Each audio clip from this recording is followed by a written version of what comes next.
খাওয়াটা অনেক ভালো। ভাত 1 প্লেট 30 টাকা, মাংস 1 প্লেট হচ্ছে 140 টাকা।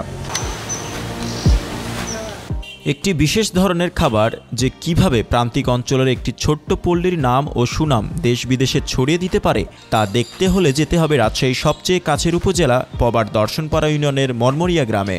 শহর থেকে প্রায় 20 কিলোমিটার দূরের ছোট্ট গ্রামটি যেন প্রকৃতির সুনিপুণ হাতের তৈরি।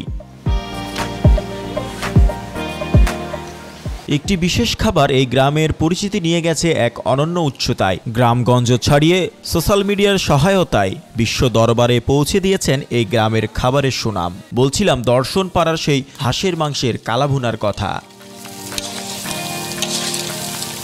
এই কালাভুনার জন্য হাঁস প্রতিদিন নানা জায়গা থেকে সংগ্রহ করা হয়, পরে সেটি কেটে ধুয়ে নির্দিষ্ট পিচ করে রান্নার জন্য প্রস্তুত করা হয়। সবকিছু হয়ে প্রস্তুতি শেষ হলে লাকড়ির চুলাতে আগুন দিয়ে পেঁয়াজ মরিচ সহ সিক্রেট সকল মশলা দিয়ে ম্যারিনেট করে দেয়া হয় বড় কড়াইয়ে। তারপর শুরু হয় হাঁস রান্নার কার্যক্রম।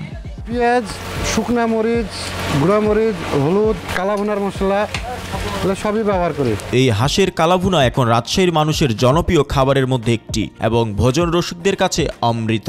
দাম অনুযায়ী খাবারের মান খুবই ভালো আছে।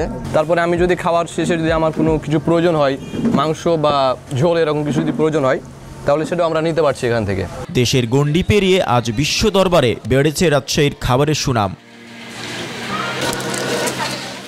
একটা সময় দু একটা দোকান থাকলেও বর্তমানে চাহিদা বাড়ার সাথে বেড়েছে বেশ অনেকগুলো হাঁসের মাংসের দোকান, যেখানে থেকে প্রতিদিন গড়ে হচ্ছে 10 থেকে 15 হাজার এবং মাসিক আয় হচ্ছে লক্ষাধিক টাকা। শিলপাটায় বাটা যে মশলাগুলো সেগুলো দিয়ে রান্না হয় কাঠের চুলায়। আমার আন্ডারেই 40-50 জন মানুষের কর্মসংস্থান হয়েছে।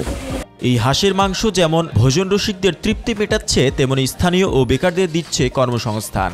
হাঁসের কালাভুনা মাংসের কারণেই সবুজ শ্যামল মরমরিয়া গ্রামের অপার সৌন্দর্য পেয়েছে নতুন মাত্রা ও পরিচিতি। জয় ক্রিস্টোফার বিশ্বাস, বাংলাদেশের খবর।